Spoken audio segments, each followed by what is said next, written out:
Marcus Chen hadn't thought about the Battle of Kronos Ridge in 15 years. The memories had faded like old photographs. The screaming engines, the plasma fire cutting through the dark, the smell of burning metal. He'd moved on, retired from the Terran Defense Force at 35, and now spent his days managing a quiet shipping depot on the colony world of New Edmonton. The war was someone else's problem now.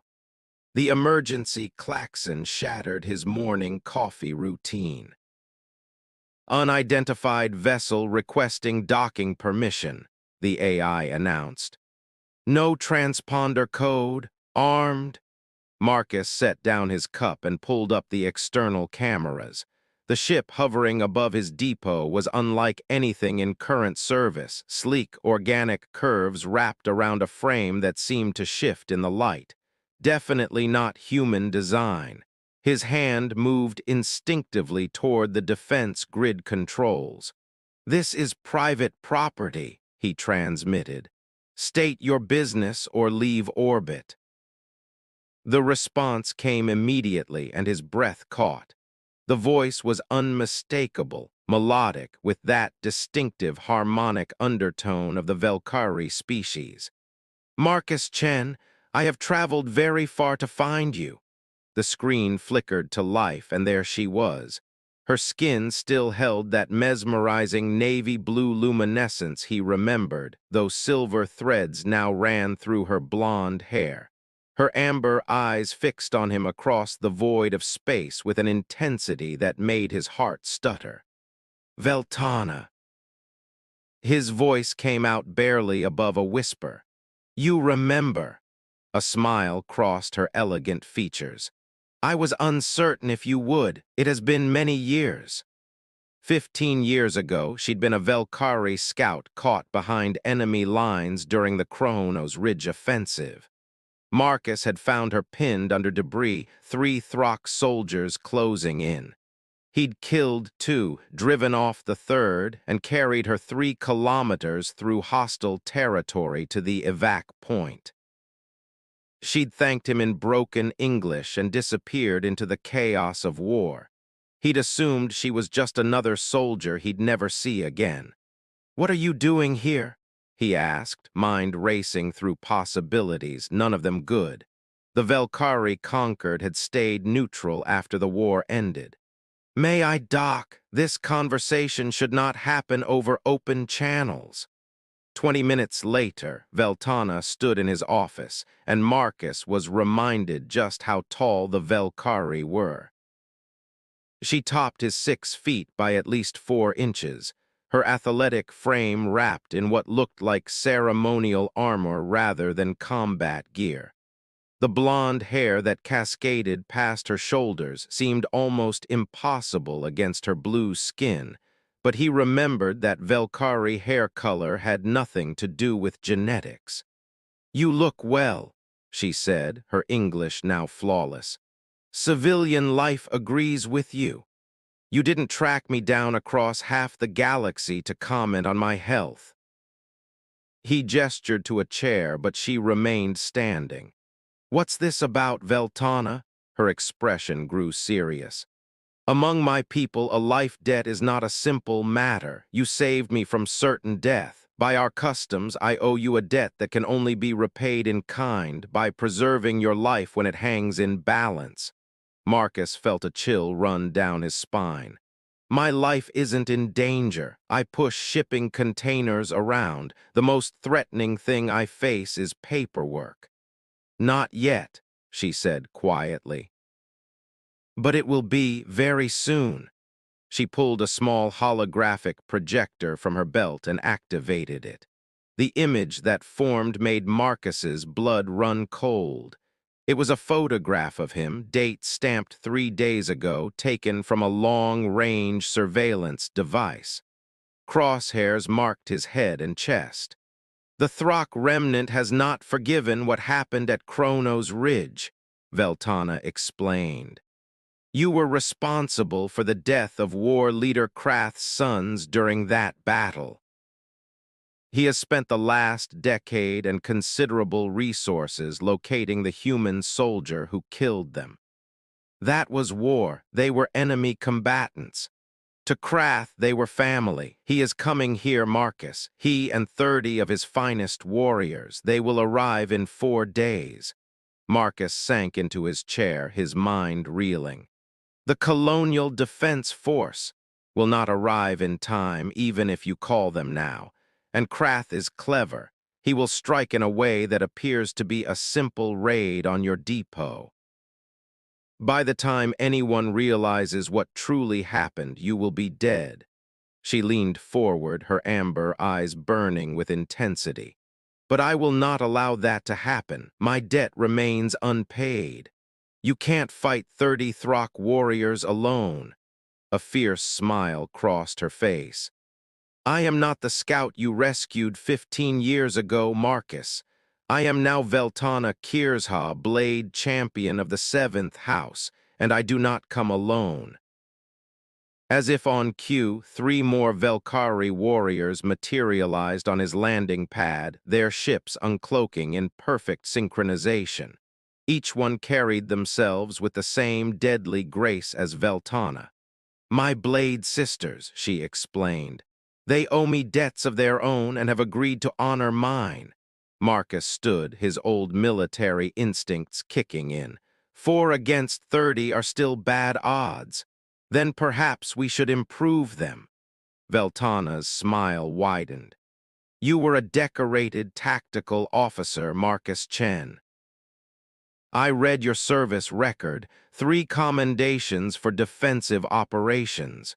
You know this facility better than anyone, and I suspect you have not entirely forgotten how to fight. He looked at her, this alien warrior who had crossed the stars to repay a debt he'd never expected to collect.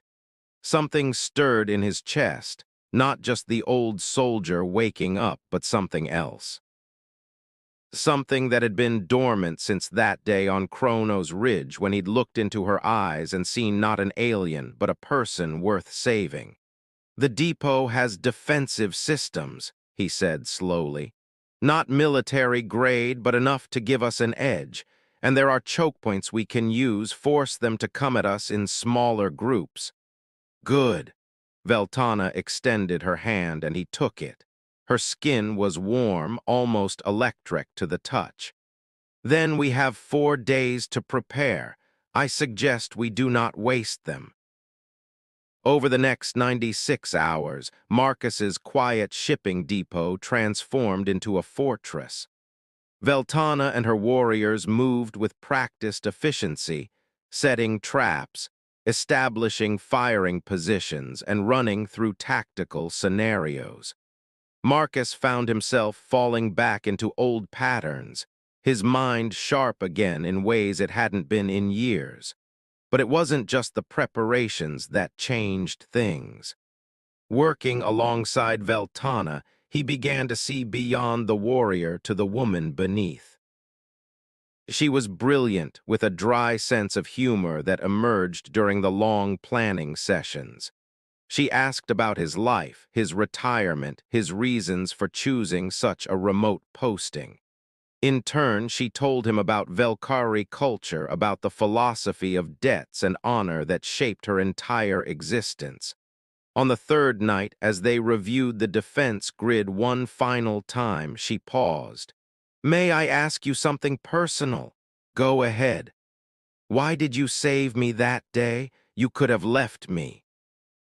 Would have been the tactically sound decision. Marcus was quiet for a long moment. I saw your eyes, he said finally. You weren't afraid, you were angry that you wouldn't get to keep fighting. I respected that, and, I don't know, something in me couldn't leave you there. Veltana looked at him with an expression he couldn't quite read. Among my people, when someone sees you truly, sees who you are in your darkest moment, it creates a bond deeper than mere gratitude. Is that what this is? A bond? I do not know what this is, she admitted. But I know that I think of you often. I have for 15 years. When I learned you were in danger, the thought of you dying. She trailed off, her hand reaching out to touch his arm. It was unacceptable. Marcus covered her hand with his own. After this is over, we will see what happens, she said softly. But first, we survive. The Throck attack came at dawn on the 5th day, exactly as Veltana predicted. 30 warriors in powered armor descended on the depot like a hammer, their war cries echoing across the landing field. But they found no easy prey waiting for them. The first wave hit the outer perimeter and walked straight into Marcus's carefully positioned plasma mines. 5 went down immediately. The survivors pushed forward, only to find themselves funneled into kill zones where Veltana and her warriors waited with weapons that sang through the air. Marcus coordinated the defense from the central control room, his fingers dancing across the keyboards as he activated security systems that hadn't been used in years. Blast doors slammed shut, cutting off retreat routes. Automated turrets tracked and fired with mechanical precision. But the Throck were veteran warriors, and they adapted quickly. War leader Krath himself led the push through the eastern cargo bay, his massive form shrugging off fire that would have killed lesser beings. "He's coming for you," Veltana transmitted. "Heading to your position." "Let him come," Marcus replied, checking the charge on the plasma rifle he'd kept from his service days. "I've got a surprise waiting." Krath burst through the control room door with a roar, his energy blade crackling with fury. But Marcus had spent 4 days preparing this room. The floor beneath the Throck leader suddenly wasn't there anymore, and Krath plunged 15 feet into the cargo container below. Before he could recover, Veltana was there, dropping through the hole with the grace of a hunting cat. Her blade met Krath's in a shower of sparks. "This human is under my protection," she declared. "Your vendetta ends here." The duel was savage and brief. Krath was powerful, but Veltana was faster, and she fought with a fury that Marcus had never seen before. Within moments, the war leader lay defeated, his weapons scattered across the floor. "It is finished," Veltana announced over the general channel. "Your leader has fallen. Surrender or share his fate."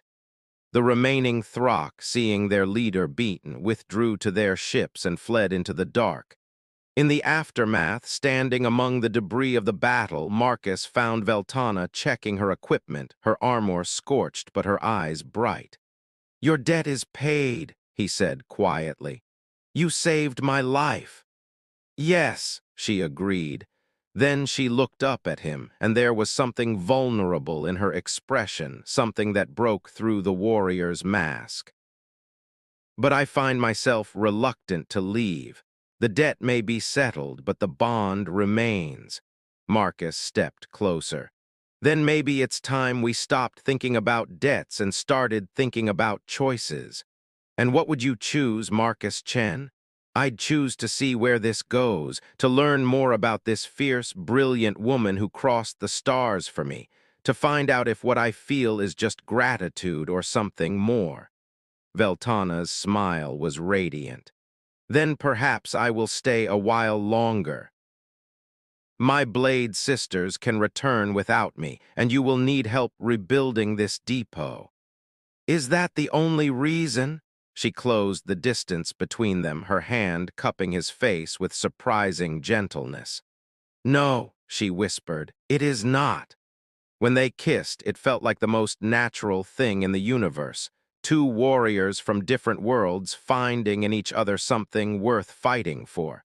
Not a debt, not an obligation, but a choice freely made and all the more powerful for it. 6 months later, the depot was rebuilt and stronger than ever. Veltana had officially requested assignment as a Velkari liaison to the colony, a position that conveniently kept her on New Edmonton indefinitely. Marcus's shipping business had expanded, now handling specialized cargo that required both human and Velcari security clearances. But the real change was in the small apartment above the depot where two mugs sat on the counter each morning, one for coffee, one for the spiced tea Veltana preferred, where armor hung beside civilian clothes, where two people from different worlds built something new together. "Do you ever regret it?" Marcus asked one evening as they watched the twin moons rise. "Staying here instead of returning to your people?" Veltana leaned against him, her head resting on his shoulder. "I have not left my people. I have expanded my family to include another. This is the Velcari way. And the whole cross-species relationship thing doesn't bother them. Some disapprove, but the seventh house understands that bonds forged in battle are sacred regardless of where they lead." She turned to look at him. "Besides, I have discovered that I am quite fond of humans, one in particular." Marcus kissed her forehead. "I'm pretty fond of you too." "I know," she said with mock seriousness. "You have told me 147 times. You're counting. I am Velcari. We remember debts, promises, and declarations of affection with equal precision." Her eyes sparkled with mischief. "Though I will admit I prefer the latter." He pulled her closer, marveling at how perfectly they fit together despite their differences. 15 years ago, he'd saved her life without thinking about reward or recognition. Now she'd not only saved his life in return, but given him something far more valuable, a future he'd never imagined, with a partner he'd never dared to hope for. "What are you thinking?" she asked. "That debts are interesting things," he said. "You pay them off and sometimes you get back far more than you gave." Veltana smiled, that fierce, beautiful smile that had captured his heart. "Then perhaps we are both in debt now, to each other and to whatever fate brought us together." "I can live with that kind of debt." "Good," she said, and kissed him as the stars wheeled overhead. "Because I intend to spend a very long time collecting."